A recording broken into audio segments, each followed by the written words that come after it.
இட்லி தோசை சாப்பிட போர் அடிக்குதா? அதுக்கு பதிலாக இந்த மாதிரி முட்டை சேமியா டிஃபனுக்கு செஞ்சு சாப்பிட்டு பாருங்கள். ரொம்ப டேஸ்ட்டாக இருக்கும். இதுக்கு ஒரு சேமியா பேக்கெட் எடுத்திருக்கேன். நீங்கள் எந்த பிராண்ட் வேணாலும் எடுத்துக்கோங்க.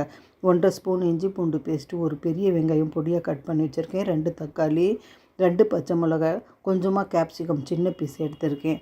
அவ்வளோதான். 2 முட்டை ஒரு பேக்கெட் சேமியா எடுத்திருக்கேன். இதுக்கு 2 முட்டை தேவைப்படும். இப்போ செய்கிறது பார்க்கலாம். அடுப்பு பற்ற வச்சுட்டு ஃபஸ்ட்டு ஒரே ஒரு ஸ்பூன் எண்ணெய் போட்டுக்கோங்க பேனில். இதில் சூடான உடனே இந்த சேமியா கொஞ்சமாக வறுத்து எடுத்துக்கலாம். மேலே வறுத்த சேமியா தான் போட்டிருப்பாங்க, ஆனாலும் இன்னும் கொஞ்சம் வறுத்து எடுத்துக்கோங்க. கொஞ்சம் கலர் சேஞ்ச் ஆகிற வரைக்கும் கொஞ்சமாக எண்ணெய் போட்டு வறுத்துக்கோங்க. சேமியா இறக்கி வச்சுட்டேன்.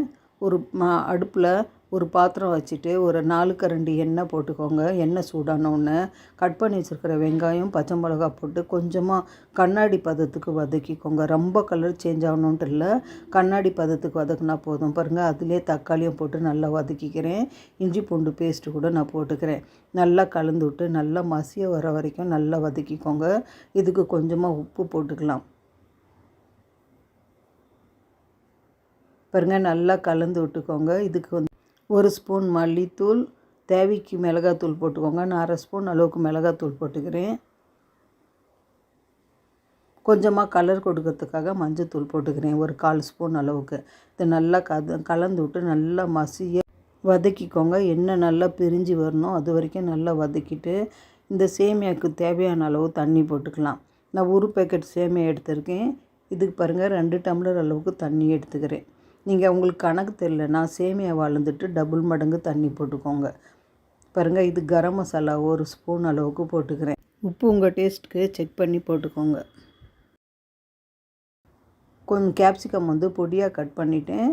கொஞ்சம் புதினா, கொத்தமல்லி, கருவேப்பிலை, கேப்சிகம் எல்லாமே பொடியாக கட் பண்ணி போட்டுக்கோங்க.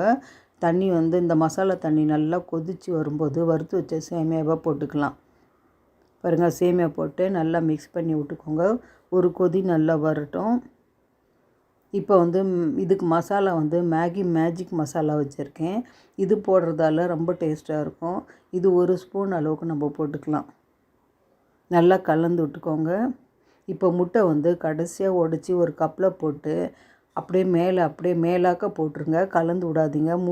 மூடி போட்டு நல்லா மூடி வச்சுடுங்க. நல்லா ஒரு 10 நிமிஷம் ஃப்ளேம் குறைச்சி வச்சுக்கோங்க. பாருங்கள், ஒரு 10 நிமிஷத்துக்கு அப்புறம் நான் ஓப்பன் பண்ணி நல்லா அடியிலேருந்து கலந்து விட்றேன். பாருங்கள், முட்டை தனியாக இருக்குது, சேமியா தனியாக இருக்குது. இப்போ உடச்சி விட்டுக்கோங்க தேவையான அளவுக்கு முட்டையை. அவ்வளோதான், முட்டை சேமியா சூப்பராக ரெடி ஆகிடுச்சு. பாருங்கள், எவ்வளோ சூப்பராக இருக்குது. சாப்பிட்றதுக்கு ரொம்ப டேஸ்ட்டாக இருக்கும். நீங்களும் செஞ்சு பாருங்கள்.